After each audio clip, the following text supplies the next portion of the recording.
السلام عليكم ورحمة الله وبركاته. ازيكم يا حبايبي؟ عاملين ايه؟ يا رب تكونوا بألف خير وصحة دايما يا رب. هعمل النهاردة ان شاء الله فطاير سهلة وبسيطة وخفيفة وقطنية بعجينة ممتازة جدا، ومكوناتها بسيطة وموجودة في بيتك ان شاء الله.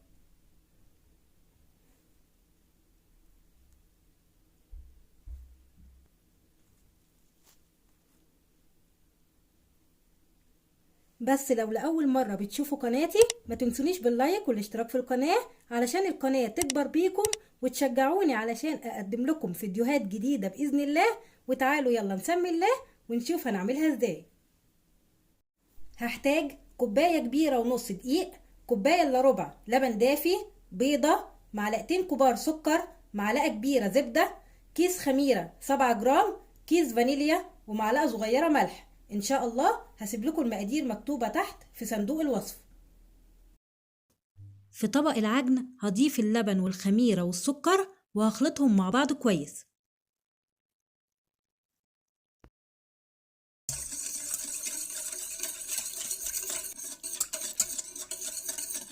وبعدين هضيف البيضة والفانيليا ومعلقة صغيرة من الملح.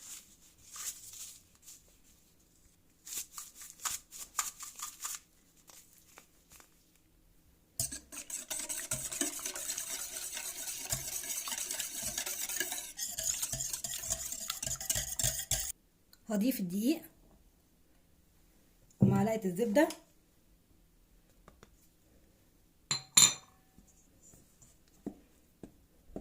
وهعجنهم مع بعض كويس لحد لما تديني عجينة طرية وناعمة.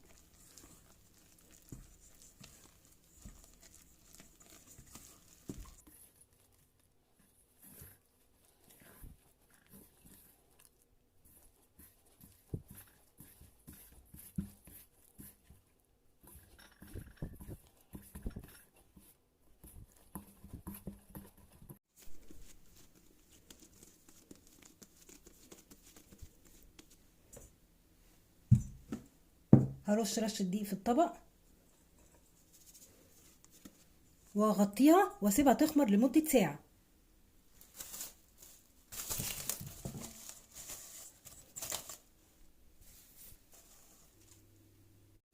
شايفين العجينة؟ بسم الله ما شاء الله.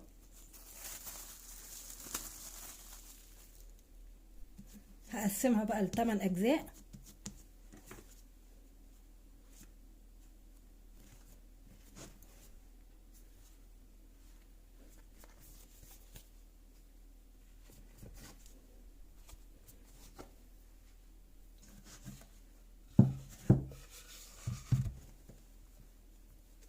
وهاخد كل جزء واكوره بالشكل ده.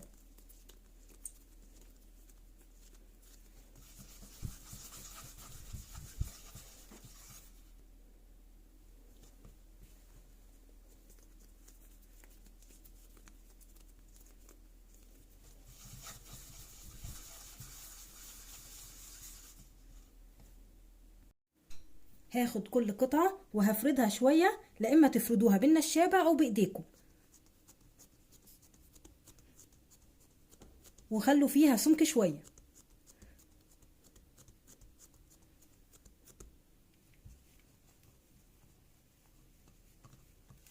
وهحطها على ورقة زبدة.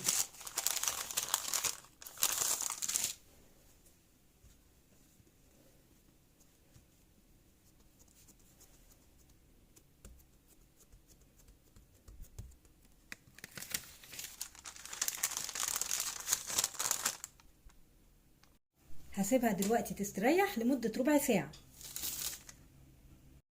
هاخد كل واحدة واعمل لها شق بالشكل ده، بس مش للنهاية.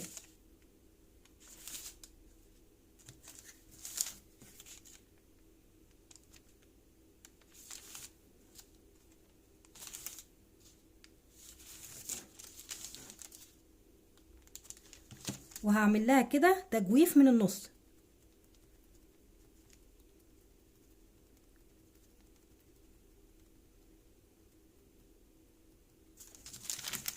بالشكل ده.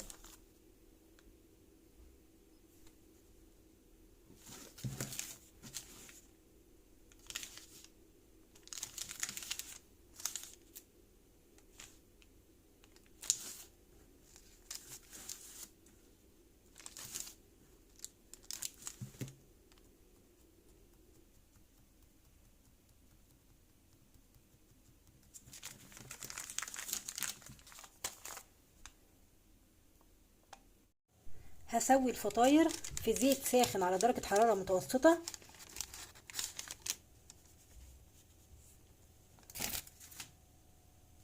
عشان ما تاخدش لون بسرعة من بره وتبقى نية من جوه، انا عايزاها تستوي وفي نفس الوقت تاخد لون حلو من بره.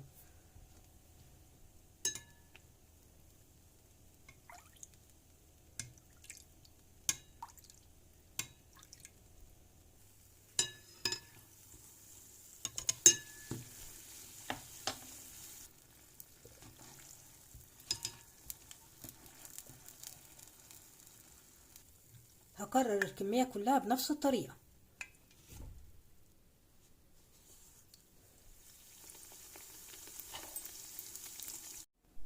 هاخد كل واحدة وهدهنها بالمربى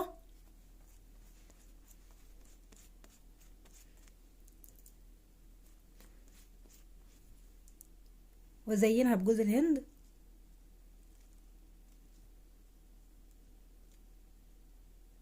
في منتهى الجمال.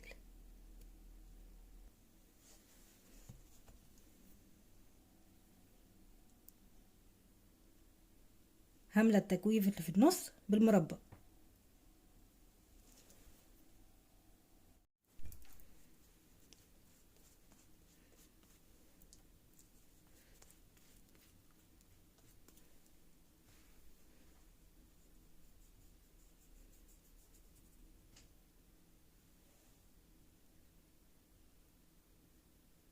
فطاير حلوة قوي، طرية وهشة وخفيفة.